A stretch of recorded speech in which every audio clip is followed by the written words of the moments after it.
स्वागत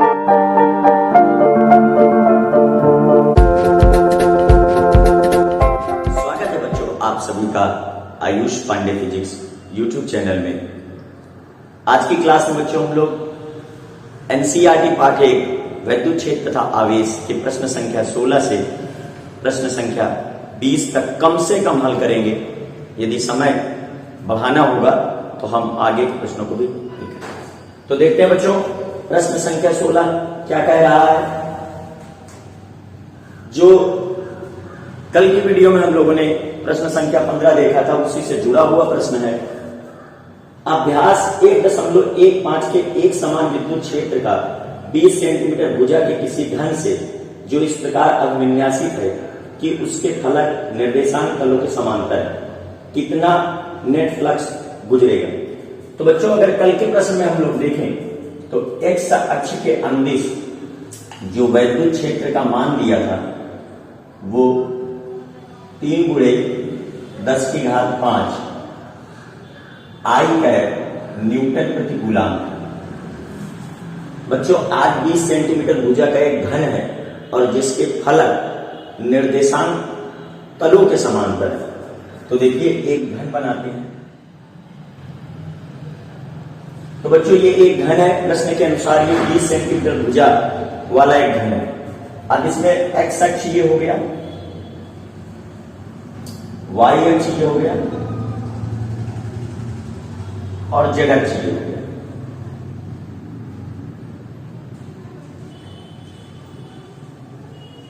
एक्स अक्ष, जेड अक्ष, एक्स अक्ष, वाई अक्ष। बच्चों प्रश्न के अनुसार वैद्युत क्षेत्र की तीव्रता 3 × 10⁵ न्यूटन प्रति कूलम एक्स अक्ष के अंदिश है। तो मतलब यहां हम वैद्युत क्षेत्र की दिशा प्रदर्शित कर देते हैं वेक्टर ई। और देखिए ये जो सभी तल हैं ये निर्देशांक तलों के समांतर है। तो हमारा तल 1, तल 2 जो कि तो बच्चों यहां तल 1 और तल 2 वाई जेड तल के समांतर है और तल 3 और ये वाला 4, तल 3 और 4 एक्स वाई तल के समांतर है और तल 5 और ये नीचे वाला 6। मतलब जैसे मान लीजिए बच्चों हम इस डस्टर की बात कर रहे हैं तो डस्टर में क्या है कि इस तरीके से डस्टर रखा है। तो 1 तल, 2 तल, 3 तल, 4 तल, 5 तल, 6 तल। तो उन्हीं 6 तल के हम नाम यहां पर लिख रहे हैं। और ये जो तल है हमारा ये एक्स जेड तल 5वां और 6वां एक्स जेड तल के समांतर है। तो प्रश्न के अनुसार इस बात को हम लोग समझ रहे हैं कि इस घन के 6 तल में से पहला तल, दूसरा तल वाई और जेड तल के समांतर है, तीसरा और चौथा तल एक्स वाई तल के समांतर है और 5वां और 6वां तल एक्स जेड तल के समांतर है। अब बच्चों इस घन से निकलने वाला कुल वैद्युत फ्लक्स हमें ज्ञात करना है। तो अगर तल 1 का क्षेत्रफल देखेंगे तो इसके लंबवत बाहर की ओर है वेक्टर A1। और अगर तल 2 का क्षेत्रफल देखेंगे तो तल 2 का क्षेत्रफल तल 2 के लंबवत बाहर की ओर होगा, तल के अभिलंबवत बाहर की ओर वेक्टर A2। तल 3 का देखेंगे तो तल 3 के अभिलंबवत बाहर की ओर होगा वेक्टर A3। और अगर हम तल 4 का देखेंगे तो ये इस तल के अभिलंबवत बाहर की ओर होगा वेक्टर A4। और तल 5 का देखेंगे तो इसका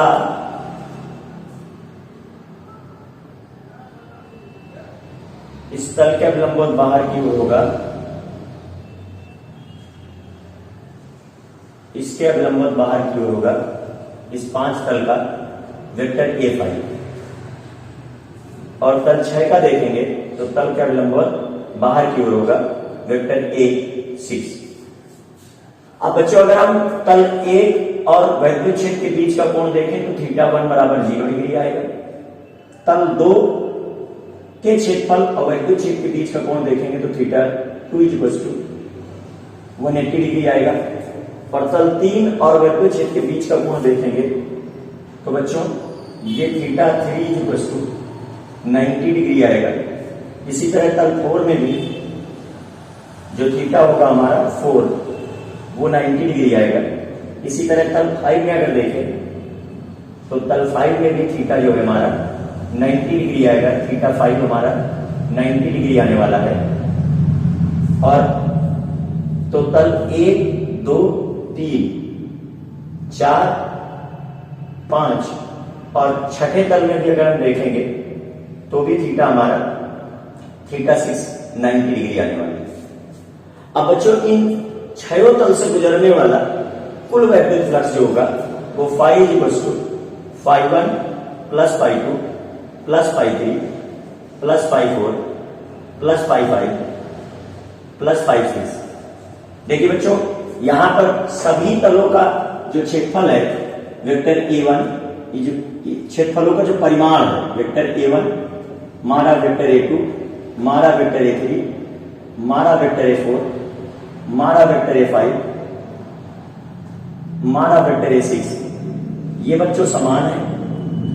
और ये कल के प्रश्न से अगर देखें 10 सेंटीमीटर लंबाई 10 सेंटीमीटर चौड़ाई के ये सभी वर्ग हैं और इनके सबके क्षेत्रफल 10 की घात ऋण 2 मीटर स्क्वायर है। तो बच्चों अगर पहले तल से निकलने वाला वैद्युत फ्लक्स को हम देखेंगे तो वैद्युत फ्लक्स वैद्युत क्षेत्र की तीव्रता और क्षेत्रफल सदिश के बीच अदिश गुणनफल के बराबर होगी।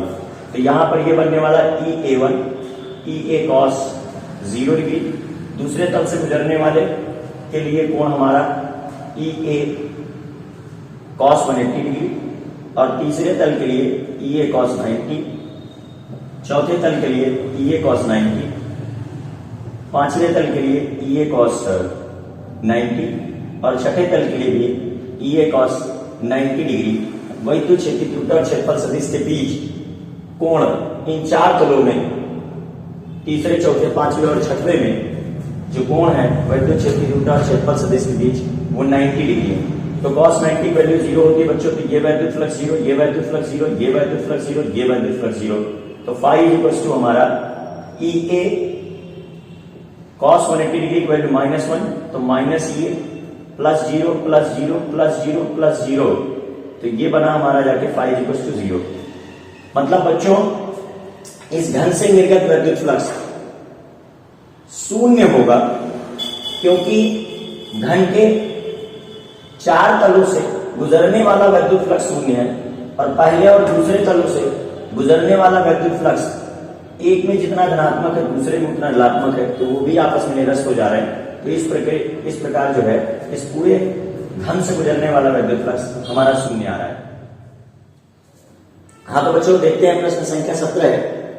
किसी काले बाक्स के पृष्ठ पर विद्युत क्षेत्र की सावधानी पूर्वक ली गई माप यह संकेत देती है कि बाक्स के पृष्ठ से गुजरने वाला net flux 8×10⁻³ newton into metre square प्रति कूलम है।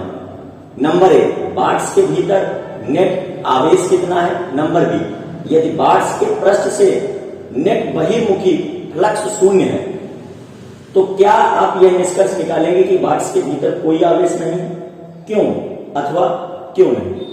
तो बच्चों देखो सबसे पहले एक कोई काला बाक्स है, उस काले बाक्स के भीतर कुछ वैद्युत आवेश रखा है जिसके कारण उस बाक्स से गुजरने वाला जो वैद्युत फ्लक्स वैद्युत क्षेत्र की रेखाओं की संख्या है वो हमारी दी गई है 8×10⁻³ न्यूटन इंटू मीटर स्क्वायर प्रति कूलम। तो बच्चों बाक्स से बाहर गुजरने वाला वैद्युत फ्लक्स का जो मान दिया गया है वैद्युत फ्लक्स फाई बराबर वो 8×10⁻³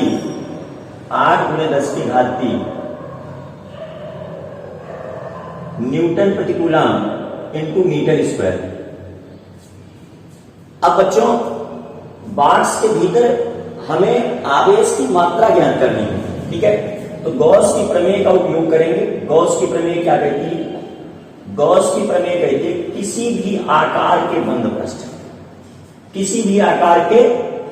पृष्ठ के भीतर यदि आवेश की मात्रा Q है तो उस बंद पृष्ठ से बाहर गुजरने वाली वैद्युत क्षेत्र की रेखाओं की जो संख्याएं हैं, इन वैद्युत क्षेत्र की रेखाओं की जो संख्याएं हैं वो इस पृष्ठ के भीतर वैद्युत क्षेत्र की रेखाओं की संख्या अर्थात विद्युत फ्लक्स इस पृष्ठ के भीतर रखे आवेश Q का 1/ε0 गुना होती है। तो बच्चों बॉक्स के भीतर नेट आवेश जो है वो Q बराबर पाई इंटू ε0। क्लियर? तो Q इक्वल्स टू पाई का मान है 8 × 10⁻³ और ε0 का मान 8.85 × 10⁻12। तो बच्चों Q बराबर 8.40 88 64 4 68 और 88 64 और 6 70। क्लियर बच्चों? 2 अंक बाद दशमलव लग जाएगा और ये 10⁻9 आने वाला है। यदि हम 3 अंक दशमलव आगे ले जाएं, बाईं ओर ले जाएं, तो ये बनेगा हमारा 0.07 गुणे 10⁻। अब चूंकि दशमलव बाईं ओर गया है तो उतना घात यहाँ पे धन में जुड़ेगा, तो -6 कूलाम हो जाएगा ये। तो बच्चों ये बनेगा हमारा 0.07 माइक्रो कूलाम। तो इस बॉक्स के भीतर रखा आवेश हम गॉस की प्रमेय की सहायता से ज्ञात कर लेंगे, क्योंकि हमें प्रश्न में इस बॉक्स से बाहर गुजरने वाला विद्युत फ्लक्स दिया गया है। क्लियर बच्चों? तो इसी प्रश्न के दूसरे भाग में कहा गया है कि यदि किसी पृष्ठ से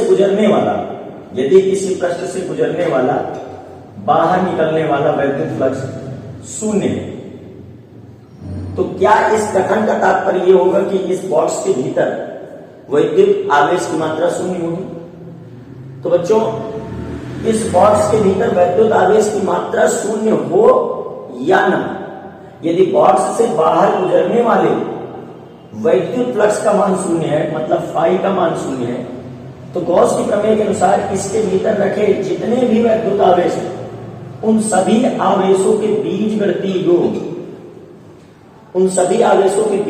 योग का 1/ε0 इस बॉक्स से बाहर गुजरने वाला वैद्युत फ्लक्स होगा। मतलब बच्चों हम ये कह सकते हैं कि फाई का मान 0 है, तो बॉक्स के भीतर रखे सभी आवेशों का जो बीजगणितीय योग है वो जरूर 0 आने वाला होगा। सिग्मा Q बराबर 0। मतलब बॉक्स के भीतर जितना धनात्मक आवेश रखा है उतना ही ऋणात्मक आवेश भी रखा है। अगर बॉक्स के भीतर वैद्युत आवेश 0 है तो भी बॉक्स से बाहर गुजरने वाला कुल वैद्युत फ्लक्स 0 होगा, और यदि बॉक्स के भीतर जितना धनात्मक आवेश है उतना ही ऋणात्मक आवेश रखा है, उस स्थिति में भी बॉक्स से बाहर गुजरने वाला वैद्युत फ्लक्स 0 होगा। मतलब बॉक्स के अंदर रखे कुल आवेशों का सदिश योग 0 होना आवश्यक है।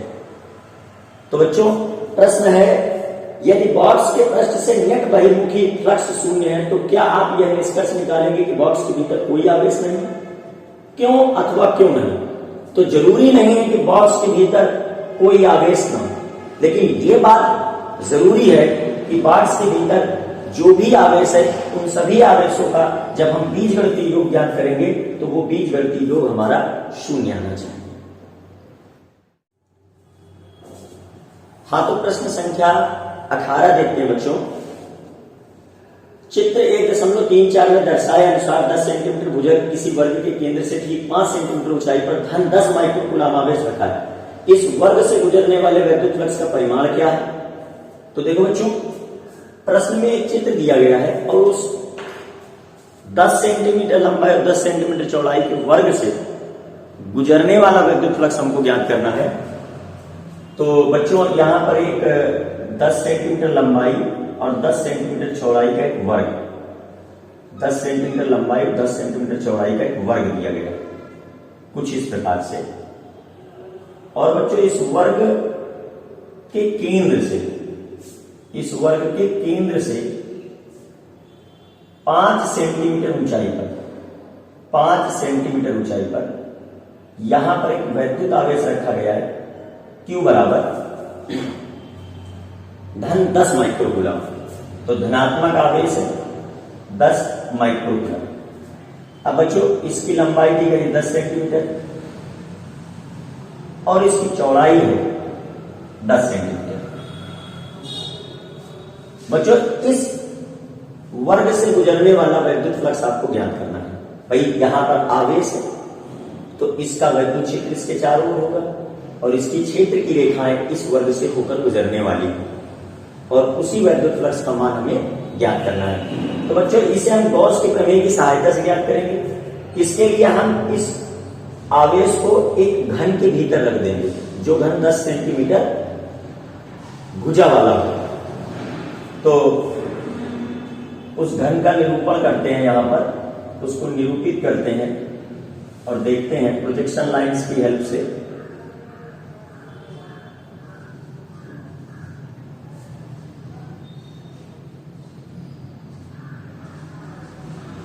अब इसके समांतर रेखा इधर ले जाएंगे और इसके समांतर रेखा इधर ले जाएंगे और बच्चों ये वाला इसको कट करना चाहिए और ये थोड़ा सा ऊपर जाकर के इसके समांतर होगा। और ये कुछ इस तरीके से हम बच्चों एक वर्ग निरूपित कर लेंगे, सॉरी इस वर्ग का, हाँ तो बच्चों इस तरीके से हम एक घन निरूपित कर लेंगे और इस घन का एक फलक ये जिससे होकर गुजरने वाला वैद्युत फ्लक्स हमें ज्ञात करना है वो भी है। अब बच्चों गॉस के प्रमेय के अनुसार किसी भी आकार के बंद पृष्ठ के भीतर रखे आवेश के कारण उस बंद पृष्ठ से होकर गुजरने वाला जो कुल वैद्युत फ्लक्स होता है बंद पृष्ठ के भीतर रखे आवेश Q का 1/ε0 होता है। तो गॉस की प्रमेय के अनुसार, गॉस की प्रमेय के अनुसार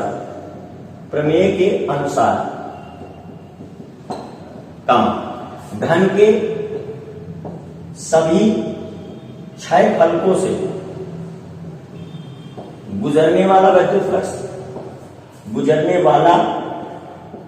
फ्लक्स कितना होगा बच्चों? घन के सभी 6 फलकों से गुजरने वाला वैद्युत फ्लक्स बनेगा हमारा phi = Q/ε0। क्लियर? तो बच्चों घन के एक फलक से गुजरने वाला विद्युत फ्लक्स कितना होगा? एक फलक मतलब इस केवल भाई जितना इससे गुजरेगा उतना इससे गुजरेगा, उतना इससे गुजरेगा, उतना ही इससे गुजरेगा, क्योंकि जो आवेश है वो इस घन के केंद्र पर रखा हुआ है। आवेश जो है हमारा वो इस घन के केंद्र पर रखा हुआ है, क्योंकि 5 सेंटीमीटर करके ये जो है कुल 10 सेंटीमीटर लंबाई बनेगी और किसी भी पृष्ठ से कम ज्यादा आवेश नहीं गुजरेगा क्योंकि सममित की स्थिति एक बन जाएगी। तो घन के एक फलक से गुजरने वाला वैद्युत फ्लक्स क्या होगा? वैद्युत फ्लक्स देखो बच्चों 6 फलकों से गुजरेगा phi, तो एक फलक से गुजरेगा phi/6 और इसे हम phi' = phi/6 कह लेंगे। तो phi' बनने वाला है phi/6, ये हो जाएगा Q/6ε0। अब वैल्यू पुट कर देते हैं बच्चों। तो ये यहां पर आवेश का मान दिया है 10 माइक्रोकूलम, तो 10 × 10⁻6 और डिवीजन में 6 गुणे ε0 वायु अथवा निर्वात की विद्युतशीलता रखते हैं 8.85 × 10⁻12। कैलकुलेशन कर लेते हैं बच्चों। तो phi' ये 12 ऊपर जाएगा धन 12 ऋण 6, 10 की घात धन 6 आने वाला है और 10 में भाग देना है हमें। 6 × 5 = 30, 6 × 48, 48 × 3 = 51, 6 × 48, 48 × 5 = 53। तो बच्चों 2 अंक बाद दशमलव लगा देंगे, ये 53.10 हो जाएगा और जब हम भाग देंगे 100 में भाग देंगे 53.1 का, और ये बच्चों इससे एक 0 हमने 10 को 100 बनाया है, ये हमारा हो जाएगा 10 की घात 5। यहां पर phi' का मान 2.2 लगभग 2.2 गुणे 10 की घात 5 न्यूटन प्रति कूलम इंटू मीटर स्क्वायर आने वाला है। तो बच्चों इस फलक से गुजरने वाला वैद्युत फ्लक्स निकालना था और आवेश Q के कारण निकालना था। तो हमने इसके लिए इसको पूरे घन के भीतर बंद कर लिया और घन में 6 फलक होते हैं, तो 6 फलक से गुजरने वाला वैद्युत फ्लक्स कूलम के नियम गॉस के नियम के अनुसार आ गया। तो हमें एक फलक से गुजरने वाला विद्युत फ्लक्स ज्ञात करना है, तो 6 से अगर phi 1 से phi/6 हो जाएगा। हाँ तो बच्चों प्रश्न संख्या 19 में 2 माइक्रोकूलम का कोई बिंदु आवेश किसी किनारे पर 9 सेंटीमीटर किनारे वाले किसी घनी गॉसियन पृष्ठ के केंद्र पर स्थित है। पृष्ठ से गुजरने वाला नेट फ्लक्स क्या है? तो बच्चों इस प्रश्न में किसी घन के केंद्र पर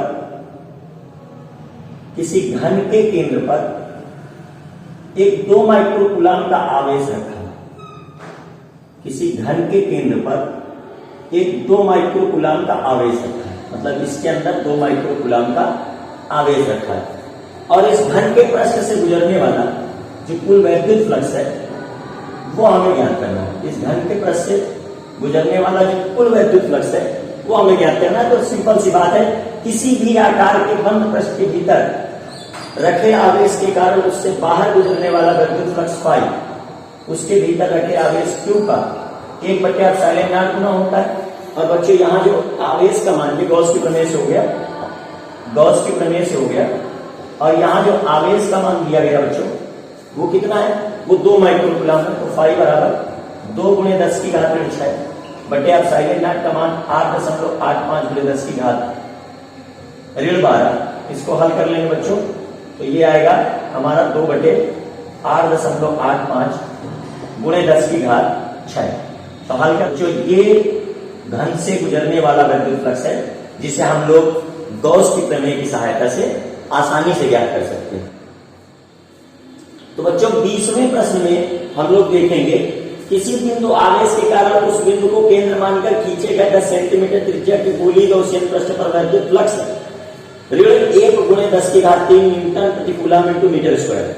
यदि गॉसियन पृष्ठ की त्रिज्या दोगुनी कर दी जाए तो पृष्ठ से कितना फ्लक्स गुजरेगा। नंबर बी, बिंदु आवेश का मान क्या होगा। तो देखो बच्चों, कोई बिंदु आवेश है और उस बिंदु आवेश को केंद्र मानकर उसके चारों तरफ 10 सेंटीमीटर त्रिज्या का एक गोला खींचा गया। तो बिंदु आवेश को केंद्र मानकर इसके चारों तरफ 10 सेंटीमीटर त्रिज्या का एक गोला खींचा गया, और इस गोले से गुजरने वाला वैद्युत फ्लक्स बच्चों ऋण में दिया है। इसका मतलब वैद्युत क्षेत्र की रेखाएं इस पृष्ठ के भीतर प्रवेश कर रही हैं और इस पृष्ठ के भीतर रखा आवेश पक्का ऋणात्मक होगा। क्लियर। तो Q का मान नहीं पता है, लेकिन वैद्युत फ्लक्स का मान पता है हमें, वो ऋण 1 × 10⁻³ न्यूटन प्रति कूलम × मीटर स्क्वायर। तो बच्चों पहला प्रश्न है, यदि गॉसियन पृष्ठ की त्रिज्या दोगुनी कर दी जाए तो पृष्ठ से निकलने वाला फ्लक्स का मान कितना हो जाएगा। तो बच्चों एक बात समझिए, चूंकि गॉस की प्रमेय के अनुसार का मान किसी पृष्ठ से गुजरने वाला वैद्युत फ्लक्स पृष्ठ के आकार पर निर्भर नहीं करता है, पृष्ठ के आकार पर निर्भर नहीं करता है बच्चों। यह इस बात पर निर्भर करता है कि पृष्ठ के भीतर वैद्युत आवेश की मात्रा कितनी है। अब पृष्ठ के भीतर वैद्युत आवेश की मात्रा क्यू है, तो पृष्ठ से बाहर गुजरने वाला वैद्युत फ्लक्स फाई = Q/ε0 होगा, और जिसका मान दिया है ऋण 1 × 10⁻³ न्यूटन प्रति कूलम × मीटर स्क्वायर। तो बच्चों आप जब इस गॉसियन पृष्ठ की त्रिज्या दोगुनी में कर देंगे तब भी उससे होकर गुजरने वाला वैद्युत फ्लक्स का मान नियत होगा, क्योंकि किसी बंद पृष्ठ से गुजरने वाला वैद्युत फ्लक्स उसके आकार पर नहीं निर्भर करता है, वह निर्भर करता है उसके भीतर के वैद्युत आवेश पर। तो यहाँ आप जब आकार का मान बढ़ाएंगे तब भी वैद्युत फ्लक्स का मान उतना ही रहने वाला है। इसी प्रश्न में बच्चों ये भी कहा गया है कि बिंदु आवेश का मान क्या है, मतलब हमें इस पृष्ठ के भीतर जो वैद्युत आवेश की मात्रा उसे भी ज्ञात करना है। तो बी नंबर में चूंकि फाई होता है Q/ε0, तो Q का मान हम लोग फाई × ε0 करके ज्ञात कर सकते हैं। अब फाई का मान दिया गया ऋण 1 × 10⁻³ और बच्चों ε0 का मान है 8.85 × 10⁻12। तो जो इसके भीतर वैद्युत आवेश की मात्रा होगी वो ऋण 8.85 × 10⁻9 कूलम आने वाली है। तो बच्चों आज के प्रश्न गॉस की प्रमेय पर आधारित है, और गॉस की प्रमेय किसी भी आकार के बंद पृष्ठ के भीतर रखे आवेश के कारण उस बंद पृष्ठ से बाहर गुजरने वाला वैद्युत फ्लक्स उस पृष्ठ के भीतर रखे आवेश Q का 1/ε0 गुना होता है। और ये इस पृष्ठ के भीतर रखे आवेश की मात्रा भी हम लोगों ने याद कर ली। बच्चों, यदि आपने पीछे के प्रश्नों को हल नहीं किया है तो प्लेलिस्ट में जाएं, पाठ 1 वैद्युत क्षेत्र तथा आवेश और उनके सभी प्रश्नों को हल कर लें। कक्षा से जुड़ने के लिए आपका बहुत बहुत धन्यवाद। Thank you very much.